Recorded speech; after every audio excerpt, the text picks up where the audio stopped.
بسم اللہ الرحمن الرحیم۔ آج 16 رمضان المبارک فتح مکہ کا دن، نبی رحمت صلی اللہ علیہ وسلم 10 رمضان المبارک کو فتح مکہ کے ارادہ سے نکلے، جس کے بارے میں اللہ رب العزت نے اپنے پاک کلام میں ارشاد فرمایا، انا فتحنا لک فتحا مبینا، اے محبوب ہم نے آپ کو کھلی ہوئی فتح عطا فرمائی۔ فتح مکہ کا سبب صلح حدیبیہ، جو مکہ المکرمہ سے باہر حدیبیہ کا ایک مقام ہے، جہاں مسلمانوں اور مشرکین مکہ کے درمیان ایک معاہدہ طے پایا، جس میں ایک شرط یہ تھی کہ بنو خزاعہ مسلمانوں کے حلیف تھے اور بنو بکر قریش مکہ کے حلیف تھے۔ اس میں شرط یہ رکھی گئی کہ 10 سال تک مسلمانوں اور کفار مکہ کے درمیان جنگ نہیں ہوگی، اور نہ مسلمان قریش مکہ کے جو حلیف ہیں ان کے خلاف کسی کا ساتھ دیں گے، نہ قریش مکہ مسلمانوں کے حلیف جو ہوں گے ان کے خلاف کسی کا ساتھ دیں گے۔ ایک دن بنو بکر کا ایک آدمی حضور صلی اللہ علیہ وسلم کے ہجو میں مشغول تھا، اشعار پڑھ رہا تھا۔ بنو خزاعہ کے آدمی نے روکا تو لڑائی ہوئی، جب لڑائی ہوئی تو قتل و غارت ہوئی۔ بنو خزاعہ کے لوگوں نے حضور صلی اللہ علیہ وسلم کے نام کی دعائی دی۔ تہجد کا وقت تھا، حضور صلی اللہ علیہ وسلم نے فرمایا، لبیک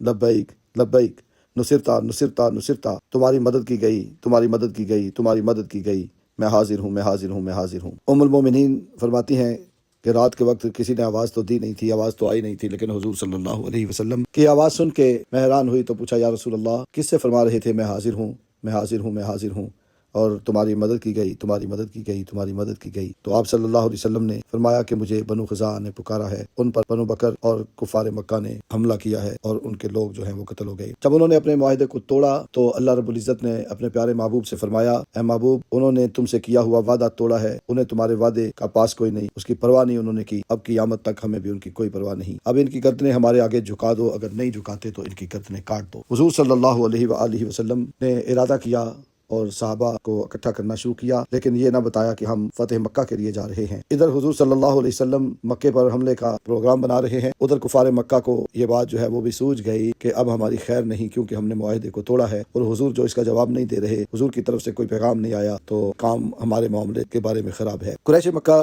نے ابو سفیان کو بھیجا کہ جاؤ مدینہ المنورہ میں جا کے نبی رحمت صلی اللہ علیہ وسلم سے دوبارہ معاہدے کی تجدید کر کے آؤ۔ ابو سفیان مکہ المکرمہ سے چلے، مدینہ المنورہ میں آئے اور سیدھے حضور کی بارگاہ میں حاضر نہیں ہوئے۔ حضرت ام حبیبہ جو ان کی بیٹی تھی، مومنہ تھی اور مومنوں کی ماں تھی، حضور کی زوجہ محترمہ تھی، ان کے دروازے پہ رات کے وقت ابو سفیان پہنچا، آ کے دروازہ کھٹکھٹایا۔ جب دروازہ کھٹکھٹایا، حضرت ام حبیبہ نے پوچھا دروازے پہ کون ہے؟ آواز آئی، تیرا باپ ابو سفیان ہوں، بیٹا دروازہ کھولو۔ آپ نے دروازہ کھولا، جب دروازہ کھولا تو کہنے لگا، اندر آنے کے لیے نہیں کہو گی؟ آپ جلدی جلدی اس کی طرف پشت موڑ کے سامنے حضور کا بستر پڑا تھا، اندر تشریف لائی، بستر کو لپیٹ کر رکھ دیا۔ جب بستر کو لپیٹ کر رکھا، ابو سفیان اندر داخل ہوا اور کہنے لگا، بیٹھنے کے لیے نہیں کہو گی؟ آپ نے اشارہ کیا زمین کی طرف بیٹھ جائے۔ ابو سفیان کہنے لگا کہ وہ بستر جو عزت کا مقام ہوتا ہے، مہمان کے لیے بچھایا جاتا ہے، وہ تم نے لپیٹ دیا، مجھے یہ بتاؤ کہ بستر میرے قابل نہیں تھا یا میں بستر کے قابل نہیں؟ حضرت ام حبیبہ کے جواب پہ قربان جاؤں، آپ فرمانے لگی کہ تم کافر ہو اور وہ بستر رسول خدا کا بستر ہے، محبوب خدا کا بستر ہے، تم اس بستر کے قابل نہیں، کیونکہ یہ وہ بستر ہے جس پر اللہ کا محبوب آرام فرما رہا ہوتا ہے تو اللہ کی بارگاہ سے قرآن نازل ہوتا ہے۔ جب باپ نے دیکھا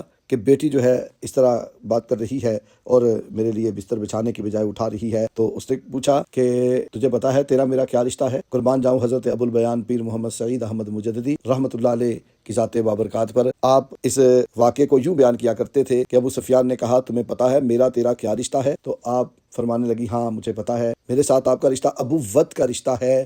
جب انہوں نے یہ کہا تو ابو سفیان کہنے لگا کہ کون سا رشتہ اس ابوت کے رشتے پر غالب آ گیا کہ تم ابوت کے رشتے کو بھول گئی؟ حضرت ام حبیبہ فرمانے لگی، ابوت کے رشتے پر نبوت کا رشتہ غالب آ گیا کہ مجھے ابوت کا رشتہ بھول گیا۔ اللہ اکبر۔